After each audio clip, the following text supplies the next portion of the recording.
Bonjour et bienvenue sur la chaîne du chasseur d'étoiles de midi. Allez, n'oubliez pas, ce soir, vous avez le sens de la fête sur TF1, ça sent le carton. Allez,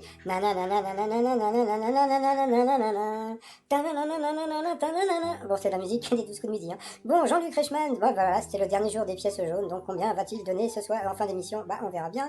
Le maître de midi était en pièces jaunes, donc il était en jaune. Au coup d'envoi, la première question. Quelle place revient à un ou une major de promotion? Donc c'était la première place. Après, vous aviez Alexandre avec sa jolie petite chérie. À l'origine, que devait-il y avoir de caché sous l'immense chevelure bleue de Marge Simpson? Eh bien, des oreilles de Pimpin. Après, vous aviez Allison. Allison, c'est ma copine à moi. Alors, pour Allison, en 2009, dans quel film de James Hutt, Jean Dujardin porte-t-il son célèbre haut jaune? Donc, bah, bien sûr, on aurait tous pensé à Brice de Nice. Eh bien, c'était dans Lucky Luke. Et ça, c'était dégueulasse parce que franchement, un haut jaune. Alors, qu'est-ce que c'est un haut jaune? C'est-à-dire que quand tu achètes un t-shirt, une chemise ou un pull, c'est un haut jaune. Donc, voilà. Bon, bah, ce soir, je pense que je vais sortir, je vais mettre un haut jaune. Donc, eh bien, c'était Lucky Luke. Donc, j'ai trouvé que c'était un peu dégueulasse pour la pauvre Allison. Après, vous aviez Xavier qui était venu avec toute sa famille. Les peaux se reproduisent vite car les mâles ont 4 testicules.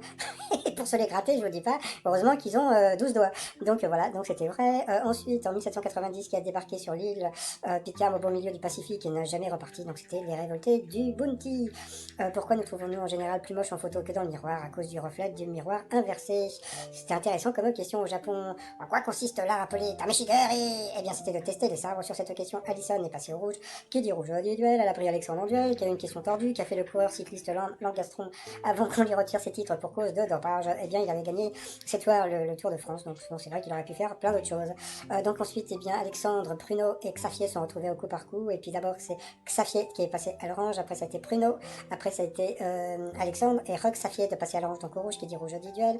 Il a pris Alexandre en duel, qui a une question tordue. À quel artiste doit-on l'œuvre Le Cri, réalisé en 1886? Et ben voilà, c'était encore une question piège, parce que tout le monde aurait pensé à Edouard Munch, et en fin de compte, eh bien, c'était Auguste Rodin. Voici la preuve en image. Ah, le cri. Ah. Bon, passons.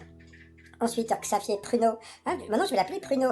Et pourtant, il n'est pas d'Agen, mais il est pas loin d'Agen, hein, donc bon, passons. Donc Pruno sont passés en coup fatal, et puis à l'avant, bah voilà, donc Pruno a été plus fort que Xavier. Donc voilà, il était content, il a dansé.